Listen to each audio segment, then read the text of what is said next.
Oui, africaine de la Guadeloupe. Oui. Africaine de la Guadeloupe, voilà. C'est comme ça que vous l'aviez dit et c'est sur votre livre que c'est marqué d'origine guadeloupéenne. Vous nous parlez de nous libérer mentalement. Alors, qu'est-ce que vous voulez dire par là? Je pense que, si vous voulez, il y a plusieurs aspects de l'asservissement. Il y a l'aspect physique, qui a pris fin en 1848 avec l'abolition de l'esclavage, qui a pris fin dans les années 60 avec les indépendances politiques, l'indépendance politique des Africains, etc. Et que, quelque part, on a sous-estimé l'impact de l'aspect mental de la servitude. Et nous sommes en plein là-dedans. Vous voyez, nous sommes en plein là-dedans. Et souvent, nous n'en sommes même pas conscients parce que nous avons été tellement conditionnés, tellement formatés pour voir le monde à la manière occidentale que nous avons des comportements totalement aberrants. Et non seulement aberrants, bon, aberrant c'est une chose, mais en fait dangereux et contraire à nos intérêts. Vous savez, des choses vraiment très simples. Par exemple, j'ai donné des noms africains à mes enfants et je dois m'expliquer. Pourquoi? Qu'est-ce qui m'a pris? Auprès de qui? De gens qui s'étonnent, qui me disent... À l'école, par exemple? Non, ils ne vont pas à l'école. On en parlera d'ailleurs. Ils ne vont pas à l'école, mais d'une façon générale, les gens demandent leur nom. Tu t'appelles comment? C'est quoi? Mais ils me regardent, mais madame, pourquoi? J'ai dit, mais écoutez, si vous rencontriez une petite chinoise qui avait un nom chinois, vous ne lui poseriez pas cette question. Vous rencontreriez un petit Français qui s'appelle David, Marc ou je ne sais quoi, vous ne poseriez pas cette question. Mais quand il s'agit de nous, les Africains, on pose la question, mais pourquoi est-ce que vous êtes vous-même? Et nous-mêmes, nous posons cette question-là. Vous voyez? Et c'est vrai ici dans la diaspora et c'est vrai en Afrique aussi. Des prénoms originaux du siècle. C'est vrai que c'est important quand une maman attend un bébé, ils se disent alors comment notre enfant va s'appeler. C'est important. Marceline Doisier est avec nous au téléphone. Et puis une petite anecdote, on a vu des films comme Dallas changer totalement notre façon de donner des noms à nos enfants. Ces héros comme JR, Sue Ellen et compagnie, eh bien ils nous ont tellement fascinés qu'on donnait le nom de ces personnages de films à nos enfants. Alors on va débattre de tout ça, de ces effets de mode et puis de ces Africains, comme je vous le disais, qui décident de se rebaptiser avec des prénoms africains.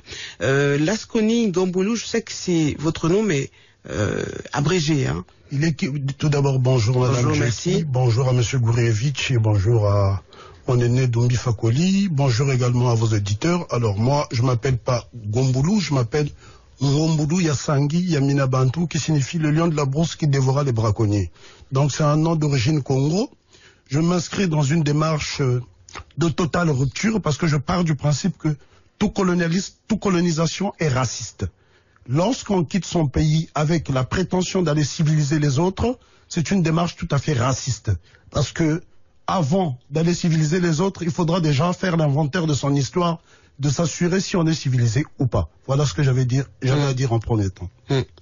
Dumbi Fakoli, votre nom veut dire quoi? Votre prénom veut dire quoi? Enfin, tout ça veut dire quoi? Bonjour Eugénie, oui. Bonjour tous les invités, bonjour le technicien. Dumbi, en fait, c'est le diminutif de Doumbia. Doumbia, c'est mon nom de famille. Ça veut dire ceux de l'obscurité. Ça veut dire les initiés.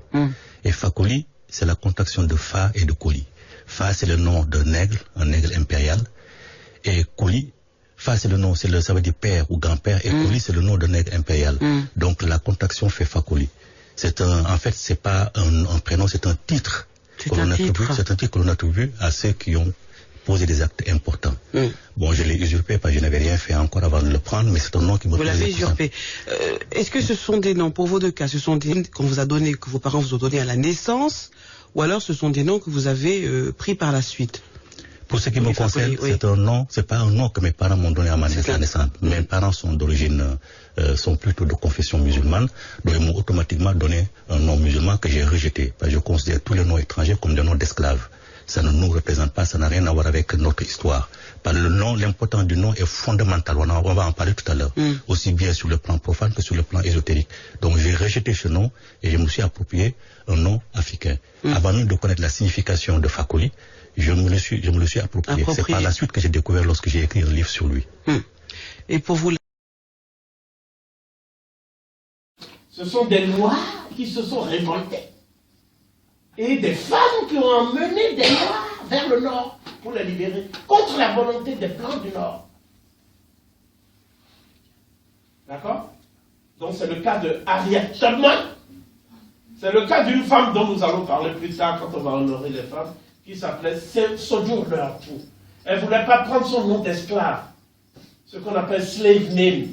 Comme tu dis, Jean-Charles Gomez. C'est un nom d'esclave que ma maman m'a donné. Jean-Charles, des trucs comme ça.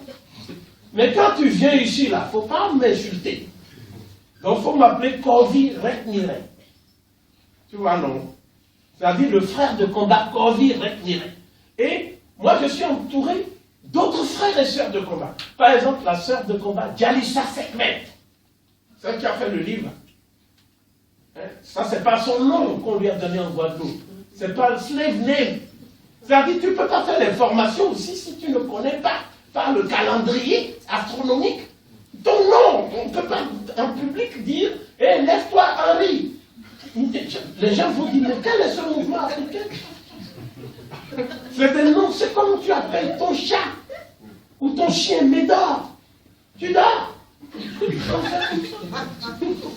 Est-ce que tu as compris? Bon, il y a une personne qui n'est pas très contente, c'est ma femme. Elle n'arrête pas de bouger. Quand elle est mécontente, c'est ce qu'elle fait après, elle revient. Bon.